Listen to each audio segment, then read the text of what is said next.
കേസിൻ്റെ അന്വേഷണം ആരംഭിക്കുന്നതിന് മുൻപ് തന്നെ ഒരു കൊലപാതക വാർത്തയാണ് അവരെ തേടി വന്നത്. പ്രതികാരവും കുറ്റാന്വേഷണവും ഇഴചേരുന്ന ഉദ്വേഗജനകമായ നിമിഷങ്ങളാണ് ഇനി വരാനുള്ളത് എന്ന കാര്യം തീർച്ച. കൊലയാളി എന്ന ക്രൈം ത്രില്ലറിൻ്റെ 4ാം ഭാഗത്തിലേക്ക് ഏവർക്കും സ്വാഗതം. മുടങ്ങാതെ കേൾക്കാനും അഭിപ്രായങ്ങൾ അറിയിക്കാനും ഏവരെയും ഓർമ്മിപ്പിക്കുന്നു. 1,00,000-ലധികം വായനക്കാർ താൽപ്പര്യത്തോടെ വായിച്ചതും ഇപ്പോഴും വായിച്ചുകൊണ്ടിരിക്കുന്നതുമായ രചന ഓഡിയോ രൂപത്തിൽ നിങ്ങളിലേക്കെത്തുന്നു. രവികുമാറിൻ്റെ ഫോണിലേക്ക് ഒരു കോൾ വന്നു. ഞെട്ടലോടെയായിരുന്നു അയാളുടെ പ്രതികരണം. ഫോണിൽ സംസാരിക്കുന്ന അത്രയും സമയം രവികുമാറിൻ്റെ മുഖത്ത് വിവിധ വികാരങ്ങൾ മിന്നിമറഞ്ഞുകൊണ്ടിരുന്നു. അത് ജീവൻ ജോസും സംഘവും നന്നായി ശ്രദ്ധിക്കുന്നുണ്ടായിരുന്നു. സംഭാഷണം അവസാനിപ്പിച്ച് കഴിഞ്ഞ ഉടനെ രവികുമാർ ജീവൻ ജോസിനോട് പറഞ്ഞു, സ്റ്റേഷൻ്റെ പരിധിയിൽ ഒരു കൊലപാതകം നടന്നിട്ടുണ്ട് എന്ന വിവരമാണ് ഇപ്പോൾ വിളിച്ചു പറഞ്ഞത്. എത്രയും വേഗം ഞാൻ അവിടെ എത്തണമെന്നാണ് പറഞ്ഞിരിക്കുന്നത്. കൊല്ലപ്പെട്ട ആളിനെക്കുറിച്ചും സംഭവത്തിൻ്റെ വിശദാംശങ്ങളുമായി അറിഞ്ഞത്രയും കാര്യങ്ങൾ പെട്ടെന്ന് രവികുമാർ പറഞ്ഞു. കൊല്ലപ്പെട്ടയാൾ നേരത്തെ അറിയപ്പെടുന്ന ഒരു ഗുണ്ടയായിരുന്നു. അറിയുന്ന പേര് വാസു. മുഴുവൻ പേര് നീർനായ വാസു. ബാബു എന്ന ഒരു പേരും അവനുണ്ട്. നീർനായ വാസു എന്ന പേര് വരാൻ കാരണം എത്ര വലിയ വെള്ളപ്പൊക്കത്തിലും നീന്തി കയറാനുള്ള അയാളുടെ കഴിവുകൊണ്ടാണ്. അതോടൊപ്പം തന്നെ അയാൾ ക്രൂരതയുടെ പര്യായവുമായിരുന്നു. ഏത് ക്രൂരകൃത്യം ചെയ്യാനും അയാളെ ഏൽപ്പിക്കാം. എന്ത് തടസ്സങ്ങളെയും അതിജീവിച്ചുകൊണ്ട് അയാൾ ആ കാര്യം സാധിക്കുമായിരുന്നു. ബാബു എന്ന വാസു ഈ സ്റ്റേഷൻ പരിധിയിൽ താമസം തുടങ്ങിയിട്ട് അധികനാളായില്ല. സ്റ്റേഷൻ്റെ പരിധിയുടെ തന്നെ ഏറ്റവും അങ്ങേയറ്റത്ത് വനത്തിനോട് ചേർന്നുള്ള ഒരു ചെറിയ സ്ഥലത്താണ് അയാൾ തനിയെ താമസിച്ചുകൊണ്ടിരിക്കുന്നത്. രവികുമാർ അവിടെ നിന്നും നേരെ പോയത് ക്രൈം സീനിലേക്കാണ്.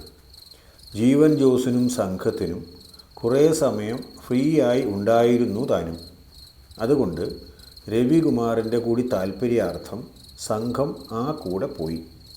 തൻ്റെ കൂടെ ഒരു മേലുദ്യോഗസ്ഥനും കൂടി ഉള്ളത് രവികുമാറിന് നൽകിയ ആത്മവിശ്വാസം കുറച്ചൊന്നുമായിരുന്നില്ല.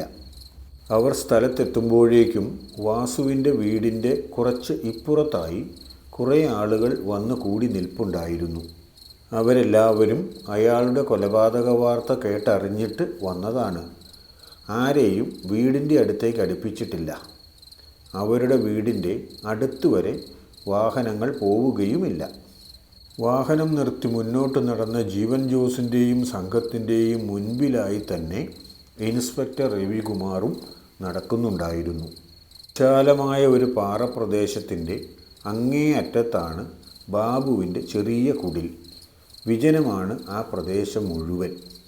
കുടിലിൻ്റെ ഒരു വശത്തു നിന്നും വനത്തിലേക്ക് കയറാൻ വളരെ എളുപ്പമാണ്. ആ പ്രദേശം മൊത്തമൊന്ന് വീക്ഷിച്ചതിന് ശേഷം അവരെല്ലാവരും കൂടി വീടിൻ്റെ അടുത്തേക്ക് നടന്നു. വീടിനകത്ത് വലിയ മുറിയെന്ന് പറയാൻ ഒന്നു മാത്രമേ ഉള്ളൂ. ആ മുറിയിൽ തന്നെയാണ് ബാബുവിൻ്റെ ശരീരം കിടക്കുന്നത്. രഞ്ജിത്തും മഹേന്ദ്രനും കൂടി ആ വീടും പരിസരവും നടന്നു നോക്കുകയായിരുന്നു. ആ സമയം രവികുമാറും ജീവൻ ജോസും ജോസ് മാത്യുവും കൂടി വീടിനകത്തേക്ക് കയറി. വലിയ മുറിയിലേക്ക് കയറാതെ തന്നെ മൊത്തമായി ഒരു പരിസര നിരീക്ഷണം നടത്തി. അപ്പോൾ ആദ്യമേ തന്നെ ശ്രദ്ധയിൽപ്പെട്ടത് മുറിക്കുള്ളിൽ കൃത്യമായി ഇരിക്കുന്ന സാധനങ്ങളിലാണ്.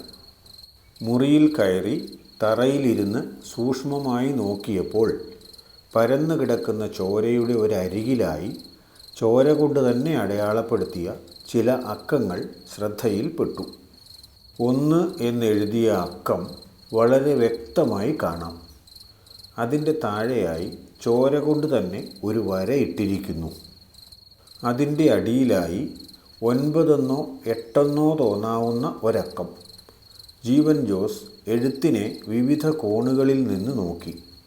അപ്പോൾ വളരെ വ്യക്തമായി തന്നെ മനസ്സിലായി, ആ അക്കം 9 അപ്പോൾ ഇത് വ്യത്യസ്തമായ ഒരു കൊലപാതകമാണ്. ഒറ്റപ്പെട്ട ഒരു കൊലപാതകമല്ല താനും. ഒന്നുകിൽ ഏതെങ്കിലും പരമ്പരയുടെ അവസാനത്തേത് ആയിരിക്കും. അതല്ലെങ്കിൽ പുതിയൊരു പരമ്പരയുടെ ആരംഭവുമാകാം. 9 പേർ എന്തായാലും കൊലപാതകയുടെ ലിസ്റ്റിലുണ്ട് എന്ന കാര്യം തീർച്ച, അല്ലെങ്കിൽ ഉണ്ടായിരുന്നു എന്ന കാര്യം തീർച്ച. ശവശരീരത്തിൻ്റെ കഴുത്തിൽ നിന്നും ഏതാണ്ട് പൂർണ്ണമായും തല വേർപെട്ട് കിടക്കുകയാണ്. ഒരല്പം മാത്രമേ തൊലി വിട്ടുപോകാനുള്ളൂ. പിടഞ്ഞതിൻ്റെ ലക്ഷണങ്ങളൊക്കെ മുറിയിൽ കാണാനുണ്ട്. എന്നാൽ ഒരു മൽപ്പിടുത്തത്തിൻ്റെ ഒരു ലക്ഷണവും കാണാനുമില്ല. മുറിയിലുള്ള ഒരു സാധനം പോലും നിലംപതിച്ചിട്ടില്ല, ചിതറിയിട്ടുമില്ല. കൊല്ലപ്പെട്ട ബാബുവിനെ അറിയാത്ത ഒരാളായിരുന്നു കൊലയാളിയെങ്കിൽ തീർച്ചയായും അവിടെ ഒരു പിടിവലിയെങ്കിലും നടക്കേണ്ടതാണ്. ഇയാൾക്ക് നേരത്തെ അറിയാവുന്ന ആരെങ്കിലും ആയിരിക്കാം വന്നത്. അതല്ലെങ്കിൽ ഇയാളുടെ ശ്രദ്ധയിൽപ്പെടാതെ തന്നെ വന്ന് സംഭവം തീർത്തിട്ട് പോയിട്ടുണ്ടാകും. ഇൻക്വസ്റ്റ് നടപടികൾക്കായി സ്റ്റേഷനിൽ നിന്നും ബാക്കി കുറച്ച് പോലീസുകാർ കൂടി അങ്ങോട്ടേക്ക് വന്നു.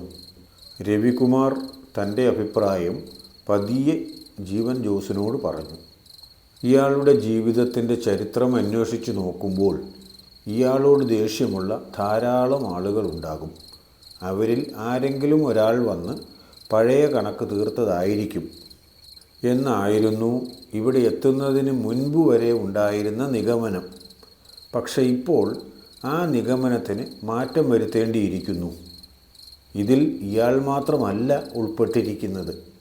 രവികുമാറിനെ സംബന്ധിച്ചിടത്തോളം അയാളുടെ സർവീസ് ഹിസ്റ്ററിയിൽ ഇത്തരം കൊലപാതകങ്ങളൊന്നും അധികം കണ്ടിട്ടില്ല. അതുകൊണ്ട് അയാളെ സംബന്ധിച്ചിടത്തോളം ടെൻഷനും മറ്റും ഉണ്ടായിരുന്നു.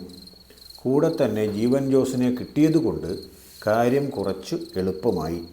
ജീവൻ അവിടെ നിന്ന് തന്നെ DYSP മോഹനൻ സാറിനെയും വിളിച്ച് വിവരമറിയിച്ചു. കൊലപാതകം നടത്തിയ പൊന്നുമോൻ ഇനിയും ഒരു 8 പേരെയും കൂടിയെങ്കിലും അവൻ്റെ ലിസ്റ്റിൽ പെടുത്തിയിട്ടുണ്ടെന്നല്ലേ അതിൻ്റെ അർത്ഥം? ഇനി എന്തെല്ലാം കൂടി കാണേണ്ടി വരും.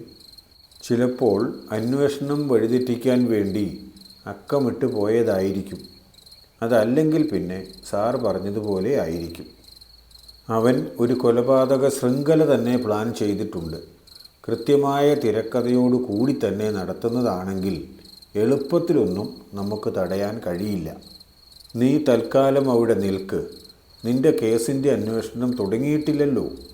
ഇനി ഇത് രണ്ടും തമ്മിൽ എന്തെങ്കിലും ഒരു ബന്ധമുണ്ടെങ്കിലോ? അതുകൊണ്ട് ഇതിനെപ്പറ്റിയും വിശദമായി പഠിച്ചു വച്ചു. ആവശ്യം വന്നെങ്കിലോ? ആവശ്യം വന്നേക്കും എന്നാണ് എൻ്റെ മനസ്സ് പറയുന്നത്.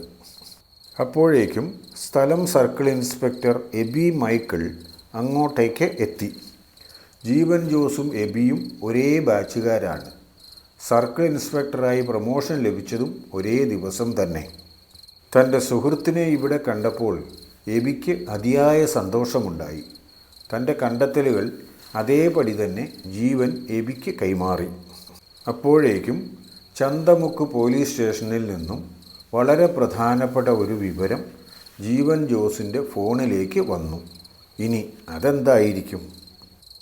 വായിക്കുകയും കേൾക്കുകയും ഒക്കെ ചെയ്യുമ്പോൾ തോന്നുന്ന അഭിപ്രായങ്ങളും കുറവുകളും കമൻറ്റ് ബോക്സിൽ ഒന്ന് കുറിച്ചേക്കണേ. കുറച്ചായാലും എഴുതിയാൽ മതി. കൂട്ടുകാർക്കും വീട്ടുകാർക്കുമൊക്കെ ഷെയർ ചെയ്തു കൊടുക്കാനുള്ള നല്ല മനസ്സ് നിങ്ങൾക്കുണ്ടാകും എന്ന് ഞാൻ വിശ്വസിക്കുന്നു.